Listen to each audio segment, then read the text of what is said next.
Hey YouTube, it is it's a day. You're gonna have to bear with me if my voice is a little grumbly. I have children and they like to share their germs with me. It's great. Yeah, I'm excited. Yeah, it's really fun. So today here on the Ferrum YouTube channel, we're gonna talk about archbishops. Specifically, we're gonna get into the Archbishop 2.0s, which are coming very, very soon. Like, I hope they show up here on Thursday. Today is Tuesday. Is today Tuesday? Today's Tuesday. That's right. It's hockey night. It's Tuesday. Of course.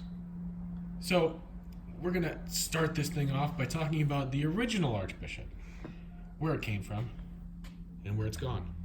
So, what we have right here is the original prototype for the Archbishop. And I made this in, let's look at the date. When did I make this? In 2015. I think I actually came up with the idea for it in 2014. But in 2015, I made the OG one. Pretty basic. And I will say, when I prototype knives, I am the laziest grinder in the world. And that's why we don't sell prototypes. I believe this was I don't even think we could call this an alpha build. Like, this was kind of like a second prototype where we actually had scales for machine and then an older blade that I had just ground up real fast to have an actual working Archbishop. When did I grind that? In 2016.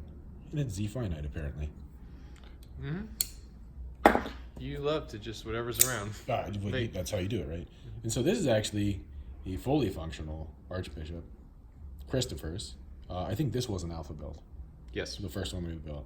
So there were some structural changes that we did, some small things, adjusting where I wanted grind height to be, changing the opening aperture, just some general refinement of the scale shape. And that was what the original Archbishops were. We only made 200 of them. They're very hard to find now. And we love the Archbishop. We love the Archbishop. And the Move Archbishop. your fat hand out of the way.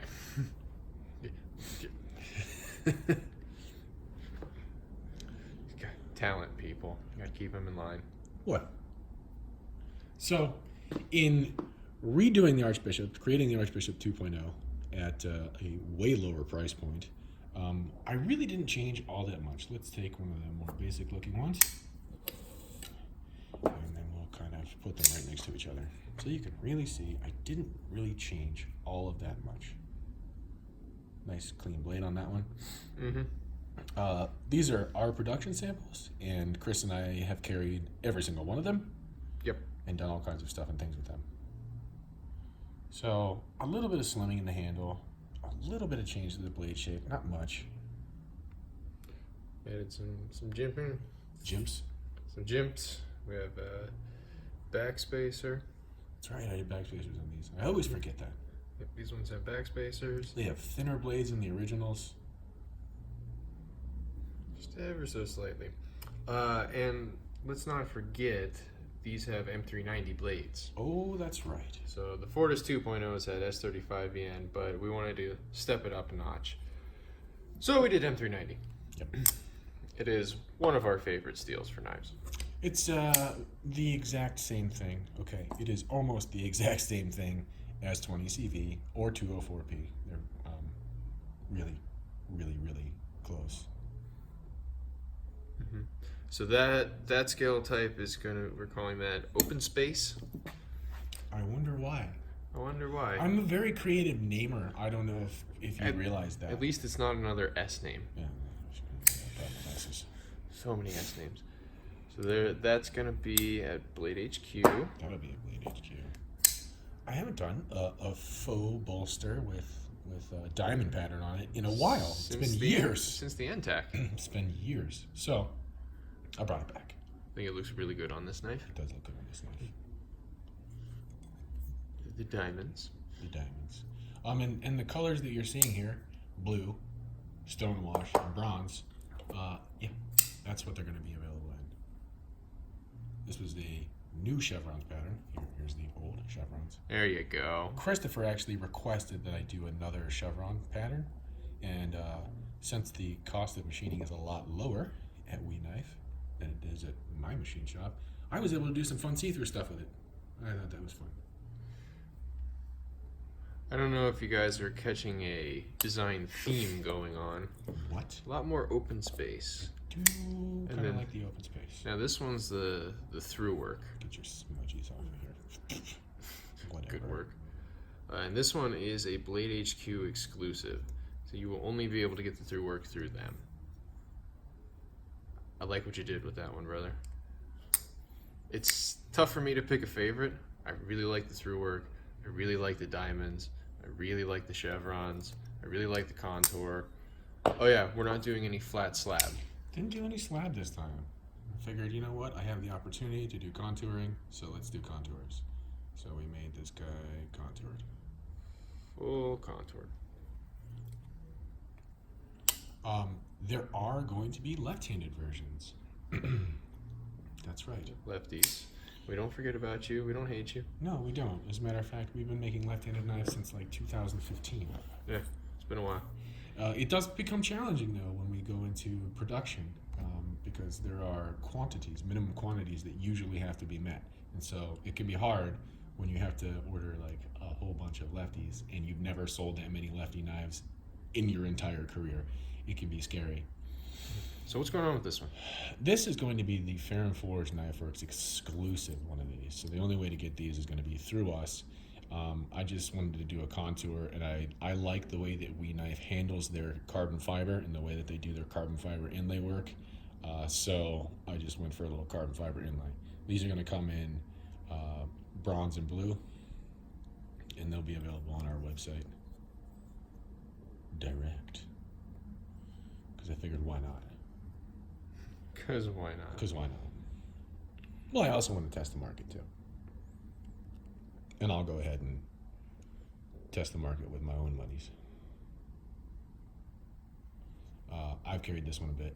I like it a lot. All the things that I loved about the Archbishop, just at a way lower price point. About half, let's say, the actual thing. I think these retail are going to end up being a little under half. Oh yeah? Mm-hmm. It's not an empty claim when we say we really want to get our prices lower for you guys. Doing what we can. So that is the Archbishop 2.0. Like all of our production stuff, we offer all of our refinishing services that we do for all of the mass drop products. Those are also available for Pro Series products as well. Christopher's going to have some really fun things to do with these. Mm-hmm. Like we did with the Fortis 2.0, right? There's always a couple that we keep behind and play with, and then post those up for sale as well. It's what we do. We like to play. And, you know, if you guys have any crazy ideas, go ahead and email them to me. And I'll let you know if it's possible and how much it would be to make that happen. Because I can kind of go through and do thousands of iterations and things, but it's always good to hear from you guys and what you're looking for and what you think will look cool on a knife. We do get a lot of inspiration from you guys. Most of it. Yes. Mm-hmm. Yes, indeed. Yep. Was there anything else, Christopher, that you wanted to comment on, discuss, question, analyze in this particular video? No, we're actually doing a good job of staying on target and only talking about the Archbishop 2.0. Well, I can wreck that real quick. Then maybe we should end this video and start something different. Okay. Fine. We'll just do everything you want to do, Chris. Haven't you learned that by now? I feel like you say this in every video. I do. And I go, yeah. Okay. So, things that we're planning for the future for videos, I think I'm still kind of gearing up for a discussion of stainless steel. It's going to be a fun one. I actually just had a really interesting conversation with one of the general managers at Zap Steel today. That was kind of neat and fun. Man, I get to know some stuff and things. So that's going to be quite an undertaking. We've talked about it in a couple of videos, and like we haven't shot it yet, and because I'm still kind of prepping all the material for it, because I want it to be as factually correct as possible, because I like facts, because they matter, and we run our business based on facts. I mean, that's how we roll.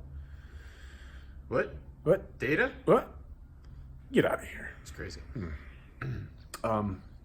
If you're out there and you're getting the feeling like there's this build-up here at Ferrum Forge, there's some gearing up for things. It seems like we're trying to be more. That is correct. We are trying to make 2019 a substantial year for us, and we were very energized by all the good stuff that happened in 2018. The success of the mass drop products, the success of the Fortis 2.0. We're really invigorated by it, and we're looking forward to putting the pedal to the metal on getting more and more knives, awesome knives that people want to own out into the world. And we think that this is going to be a year for that. And so there's going to be all kinds of interesting and fun stuff coming out of Ferrum Forge. So stay tuned. If you want to get in the know, I recommend subscribing, turning on your notifications so you know whenever we post some new stuff. We also, have to cross-moginate and make sure that we're posting things on our Instagram. Oh, by the way, if you're watching this video and it's in and around the time of the publishing date of this video, Blade HQ has a sale on Fortis 2.0s. They're actually pretty inexpensive right now. I think they dropped to like $2 something. What was it? $220. $220. Yeah, that's a really tasty price for that knife. All right. Thank you for watching and listening to me ramble on incoherently. Have a wonderful day and wonderful week. We'll see you later. Bye.